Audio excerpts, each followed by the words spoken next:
Morning or good afternoon, students.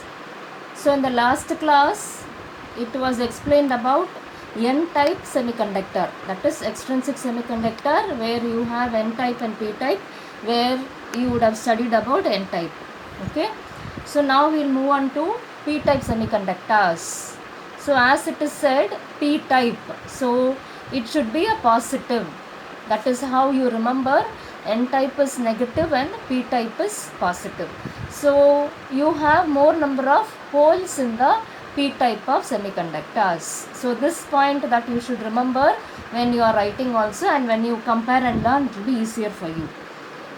So here also, what is the material of semiconductor which is used is only either germanium or silicon, because it has 4 acids valency. So silicon is taken here, which is going to have 4 acids valency, and the dopant which is added here is a trivalent, that is either a boron or aluminium atom which is added here, which is the boron here.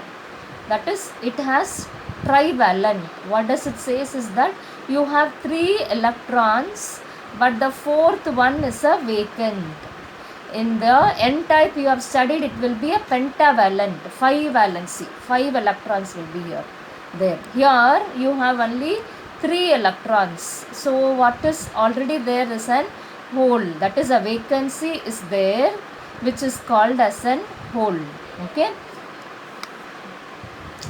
So now the dopant is in need of one more electron, because this needs one more electron so that it can form a covalent and it can have the 4 covalent bonds here, isn't it?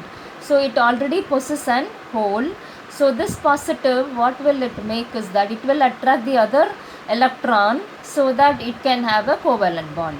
So when it attracts an electron, what happens? Electron starts moving. That creates again a hole here. Then this electron is getting drifted, again and hole is created. So here what has now happened?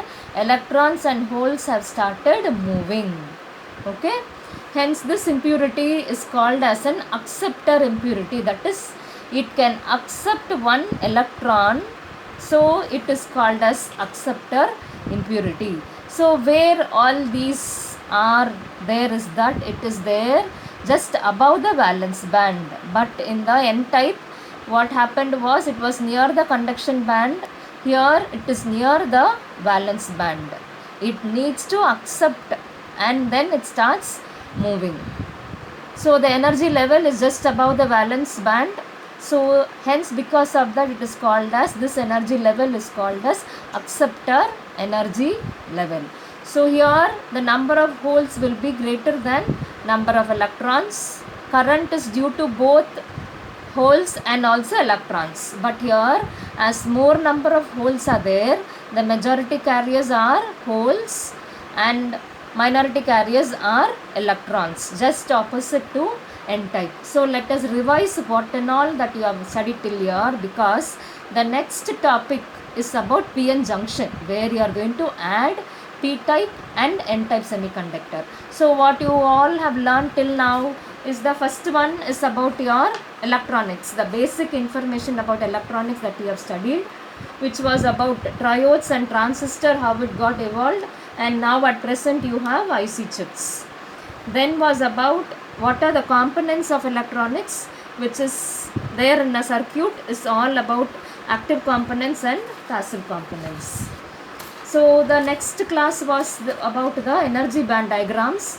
So based on energy band diagrams, materials were classified into conductors, insulators and semiconductors. Where conductors, the Faraday energy gap is 0, where they both overlap with each other, easily conduction takes place. But insulators, where the Faraday energy gap is greater than 6 electron volt, so even when a strong electric field is applied, it cannot overcome that barrier, so hence it cannot conduct at all. But semiconductors, where at normal temperature they are insulators, but when you increase the temperature, what happens is that Faraday energy gap can be overcome and these electrons can start moving to the conduction band. So when temperature increases, the semiconductors will turn into conductors. That was one step.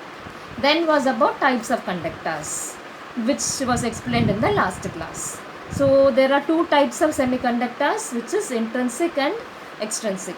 So intrinsic is nothing but a pure form of semiconductor. Pure form of semiconductor says that only one atom, that is either only silicon will be present or only germanium will be present in that kind of semiconductor, where it requires higher amount of energy to be supplied so that these electrons and holes can start moving. That is what is intrinsic. Then the another type is extrinsic semiconductor. It is nothing but adding an pentavalent or a trivalent impurity, you change that into extrinsic semiconductor by a process called doping. Doping is nothing but adding some impurity to it. Now again, extrinsic semiconductors are of two types. One is N type and the another one is P type. So in N type, what happens? N type is always negative, more number of electrons are present, so you choose a dopant of pentavalent, which is 5, so that already an electron is present, so that this electron will start moving, which will create vacancy, and then hence it starts conducting. So here the electrons are present at the donor level because it will donate, the electron will donate towards the conduction band. The energy required here is very less when you compare to intrinsic semiconductors, and here number of holes will be lesser than number of electrons. So majority carriers are electrons and minority carriers are holes, which is N type. So just opposite to N type is what is P type. P type will be positive, where you will have more number of holes. Because of that you choose a dopant which is a trivalent, and then so hole is already there, a vacancy is already there, this hole starts accepting an electron. Because of that it is called as acceptor impurity. The holes are present near the valence band, it can accept the electrons so that conduction can take place. What do I mean by conduction is it starts conducting because electrons and holes start moving. So here number of holes will be greater than number of electrons. Naturally the majority carriers will be the holes and the minority carriers will be electron. In the next class we will learn about when this P type and N type are fused together.